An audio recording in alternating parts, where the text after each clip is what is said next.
প্রকৃতির মন বোঝা দায় যে ডালাসে 105 ফারেনহাইটে টিকে থাকাই ছিল দায়, সেখানে প্রস্তুতি ম্যাচের আগে ঝড়ো বৃষ্টি।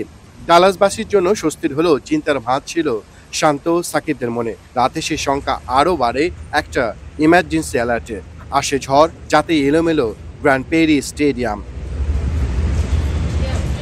গ্র্যান্ড পেরি স্টেডিয়ামের সামনের অংশ আপনারা দেখতে পাচ্ছেন, সেই জায়গাটাতে ঝড়ে প্রায় বিধ্বস্ত এলাকা। যে ভেন্যুতে খেলা হওয়ার কথা ছিল সেই ভেন্যুর অবস্থাও কিন্তু ভালো নয়। সেই জন্যই স্বাভাবিকভাবে ম্যাচটা পরিত্যক্ত ঘোষণা করা হয়েছে। ডালাসে এই ম্যাচ নিয়ে অন্যরকম একটা আগ্রহ ছিল, কেননা যুক্তরাষ্ট্রের বিপক্ষে সিরিজটা হেরে গিয়েছিল। সেই যুক্তরাষ্ট্রের বিপক্ষে যে প্রস্তুতি ম্যাচ, সেটার প্রতি আগ্রহ থাকবে, সেটাই স্বাভাবিক। কিন্তু ঝড় বইছিল রাত থেকে এবং এখানে এমার্জেন্সি একটা অ্যালার্ট দেওয়া হয়েছিল, ঘরের বাইরে যেতে মানা করা হয়েছে, বজ্রসহ বৃষ্টির পূর্বাভাস ছিল এবং সেটা হয়েছে। এখন পর্যন্ত কিন্তু বন্যার একটা পূর্বাভাস আছে। সবকিছু মিলে এখানকার পরিস্থিতি একটু অন্যরকম। ভেন্যুর ভিতরেও কাউকে যেতে দেওয়া হয়নি।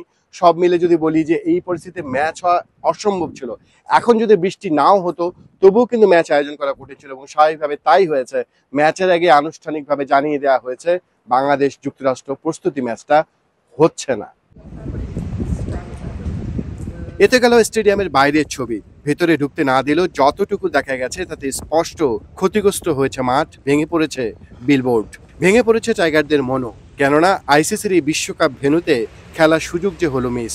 গত 2 দিন নেটে অনুশীলন করলেও সেন্টার উইকেটে খেলার সুযোগ ছিল না বাংলাদেশের, যেখানে শ্রীলঙ্কার বিপক্ষে খেলতে হবে টুর্নামেন্টের সবচেয়ে গুরুত্বপূর্ণ ম্যাচ। তার উইকেটটা আর চেনা হলো না। এছাড়া হিউস্টনের সিরিজ হার যে ছিল নিছক দুর্ঘটনা, সেটা প্রমাণের সুযোগও আর থাকলো না। তবে প্রকৃতির উপর কারো তো আর হাত নেই।